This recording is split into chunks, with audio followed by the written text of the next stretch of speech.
আমাৰ বাবে অতি আনন্দৰ কথা যে ৰিলায়েন্সৰ দৰে এটা বৃহৎ ঔদ্যোগিক প্ৰতিষ্ঠানে আজি অসমত উদ্যোগ স্থাপন কৰিবলৈ আগবাঢ়ি আহিছে।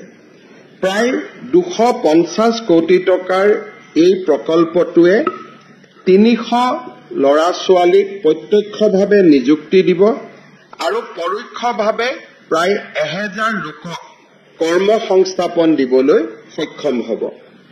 আমি সকলোৱে জানো যে আমাৰ ৰাজ্যখনত বহুদিন ধৰি আমি এটা উদ্যোগৰ বাবে প্ৰয়োজনীয় পৰিৱেশ নিৰ্মাণ কৰিব নোৱাৰাৰ বাবে অসমৰ বহু ল'ৰা ছোৱালীয়ে দেশৰ বিভিন্ন ৰাজ্যত গৈ কাম কৰিছিল।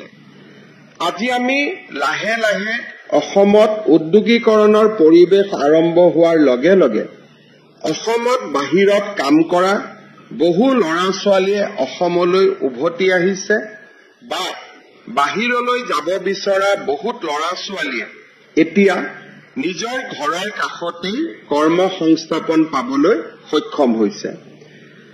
আমি ইতিমধ্যে যোৱা 3.5 বছৰত অসমত 40,000 কোটি টকা বিনিয়োগেৰে কেইবাটাও উদ্যোগৰ স্থাপনৰ বাবে মেমৰেণ্ডাম অফ আণ্ডাৰষ্টেণ্ডিং আমি চহী কৰিছিলো আৰু লাহে লাহে সেই সময়ত আমি স্বাক্ষৰ কৰা যিবিলাক MOU আছিলে লাহে লাহে আজি কাৰ্যত পৰিণত হোৱা আমি দেখা পাইছো।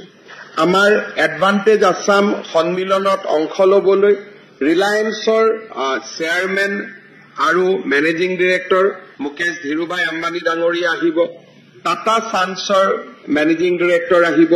এই ধৰণে অসমৰ আৰু অসমলৈ সেই দিনাখন ভাৰতৰ গোটেইসমূহ ঔদ্যোগিক প্ৰতিষ্ঠানৰ যাক আমি মূল ব্যক্তি বুলি কওঁ তেখেতসকল অসমলৈ আহিব আৰু মোৰ লগত প্ৰাৰম্ভিকভাৱে কথা পতা অনুসৰি তেওঁলোকে এটা মুকলি মন লৈ অসমলৈ আহিব যাতে অসমত প্ৰথমবাৰৰ বাবে প্ৰাইভেট ইনভেষ্টমেণ্ট তেওঁলোকে এনাউন্স কৰিব পাৰে।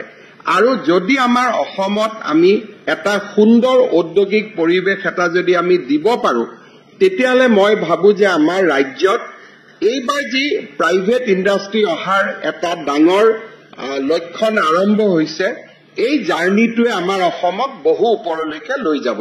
মই আশা কৰো আজি আমাৰ ইয়াত ফেক্টৰীটোত থলুৱা ল'ৰা ছোৱালীয়ে কাম পাইছে। প্ৰায় 300 ল'ৰা ছোৱালীয়ে আজি যদি ইয়াত কাম নাপালেহেঁতেন অসমৰ বাহিৰত কৰবাত সিকিউৰিটি গাৰ্ড আদি কাম কৰিবৰ কাৰণে অসমৰ বাহিৰত যাবলগীয়া হ'লহেঁতেন, কিন্তু আজি তেখেতসকলে অসমতে নিযুক্তি পাবলৈ সক্ষম হৈছে। মোক কোৱা মতে ইয়াত আৰু 2টা লাইন কৰাৰ কেপাচিটি আছে। যদি ভৱিষ্যতে হয় আৰু ল'ৰা ছোৱালীয়ে নিয়োগ পাব। মই সকলোকে আহ্বান কৰিম সকলোৱে যাতে কেম্পাকুলাৰ এই যিটো জাৰ্নি তাক ছাপোৰ্ট কৰে।